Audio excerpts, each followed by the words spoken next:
తెలంగాణలో మూడో విడత పంచాయతీ ఎన్నికలకు నేటి నుంచి నామినేషన్లు స్వీకరించనున్నారు. రెండో విడత ఎన్నికలకు నామినేషన్ల గడువు నిన్నటితో ముగిసిపోయింది. 193 మండలాల్లోని 4332 గ్రామ పంచాయతీలు 38342 వార్డులకు ఎన్నికల నామినేషన్లు స్వీకరించారు. 7000కు పైగా సర్పంచ్ నామినేషన్లు దాఖలయ్యాయి. రెండో విడత నామినేషన్లను నేడు పరిశీలిస్తారు. ఈ నెల 6వ తారీఖు వరకు నామినేషన్ల ఉపసంహరణ గడువు ఉంటుంది. అదే రోజు పోటీకి అర్హులైన అభ్యర్థుల జాబితాను కూడా వెల్లడిస్తారు. రెండో విడత గ్రామ పంచాయతీ ఎన్నికలు ఈ నెల 14న జరగనున్నాయి. అదే రోజున ఫలితాలను కూడా ప్రకటిస్తారు. మూడో విడత ఎన్నికలు ఈ నెల 17కు నేటి నుంచి నామినేషన్లు స్వీకరించనున్నారు. రెండో విడత ఎన్నికలకు నామినేషన్ల గడువు నిన్నటితో ముగిసింది.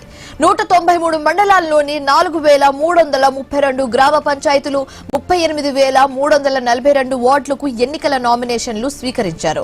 అయితే 7000కు పైగా సర్పంచ్ నామినేషన్లు దాఖలయ్యాయి. రెండో విడత నామినేషన్లను నేడు పరిశీలిస్తారు. ఈ నెల 6 వరకు నామినేషన్ల ఉపసంహరణ గడువు ఉంది. అదే రోజు పోటీకి అర్హులైన అభ్యర్థుల జాబితాను కూడా వెల్లడిస్తారు. రెండో విడత గ్రామ పంచాయతీ ఎన్నికలు ఈ నెల 14న జరగనున్నాయి. అదే రోజున ఫలితాలను కూడా ప్రకటిస్తారు. మూడో విడత ఎన్నికలు ఈ నెల 17న జరగనున్నాయి. దీనికి సంబంధించి మరింత తాజా సమాచారం మా కరెస్పాండెంట్ ఏవై స్వామి ఫోన్ ద్వారా అందిస్తారు. స్వామి, ఇప్పటికే తెలంగాణలో పంచాయతీ ఎన్నికల కోలాహలం కొనసాగుతూనే ఉంది. ఇప్పటికే రెండు విడతల నామినేషన్ల పర్వం ముగిసింది. మూడో విడతకు నేటి నుంచి కూడా నామినేషన్లు కొనసాగనున్నాయి. ఈ రోజు నుంచి పంచాయతీ సర్పంచ్లకు, వార్డు మెంబర్లకు మూడో విడతకు సంబంధించినటువంటి నామినేషన్లు ఇవాటి నుంచి ప్రారంభం కాబోతున్నాయి. ఇప్పటికే తెలంగాణ ఎలక్షన్ కమిషన్ దీనికి సంబంధించి ఎప్పటికప్పుడు ఏర్పాట్లను పరిశీలిస్తుంది. గ్రామ పంచాయతీ అదేవిధంగా వార్డు మెంబర్లకు సంబంధించి ఎలక్షన్ సంబంధించి జిల్లా కలెక్టర్లు, ఆర్డీఓలు, ఎంపీడీఓల ఆధ్వర్యంలో అయితే కొనసాగుతూనే ఉన్నది.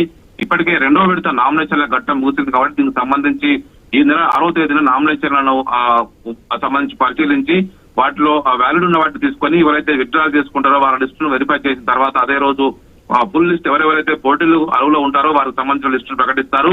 ఇప్పటికే తెలంగాణలో రెండో విడతల 193 మండలాల్లో 4332 గ్రామ పంచాయతీకి సంబంధించినటువంటి సర్పంచులు, అదేవిధంగా 38342 వార్డులకు సంబంధించిన ఎలక్షన్స్ నిర్వహించబోతారు. ఇప్పటికే పంచాయతీలకు సంబంధించి ఇప్పటికే 4332 పంచాయతీలకు గాను 17,000కు పైగా సర్పంచ్ అభ్యర్థులు అయితే నామినేషన్ దాఖలు చేశారు. దీనికి సంబంధించి రెండో విడత, మొదటి విడతకు సంబంధించి ఈ నెల 11వ తేదీన ఎలక్షన్ జరుగుతాయి.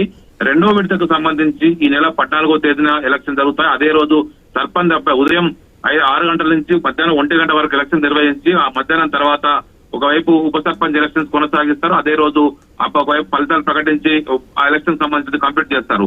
మూడో దశకు సంబంధించి ఈ రోజు ప్రారంభం అవుతున్నటువంటి మూడో దశ నామినేషన్ ఘట్టనకు సంబంధించి ఈ నెల 17వ తేదీన ఎన్నికలు నిర్వహిస్తారు. మూడో దశలో పెద్ద ఎత్తున కూడా ఒకవైపు వివిధ పంచాయతీలు ఉండడంతో కూడా దానికి సంబంధించినటువంటి ఏర్పాట్లు ఇప్పటికే నిమగ్నమై ఉన్నారు అధికార యంత్రాంగం అంతా కూడా. దీనికి సంబంధించి 3 విడతల్లో ఒకవైపు భద్రతా కారణాలకు సంబంధించి 3 విడతల్లో ఒకవైపు బందోబస్తు కోసమే ప్రభుత్వం ఆలోచనతోటి రాష్ట్ర ఎలక్షన్ కమిషన్ దీన్ని 3 విడతలు నిర్వహించాలని చెప్పి ఇప్పటికే ఏర్పాటు చేసింది. 2 విడతల నామినేషన్ల గడువు మూసింది. మూడో విడత ఇవాటి నుంచి కూడా ప్రారంభమవుతుంది. మొత్తానికైతే ఈ నెల 11న మొదటి విడత, 14న రెండో విడత, 17వ తేదీన మూడో విడత ఎలక్షన్స్ తోటి కూడా ఈ పంచాయతీ ఎలక్షన్స్ అయితే కూడా కంప్లీట్ అవుతాయి. Shivani, right, thank you Swamy.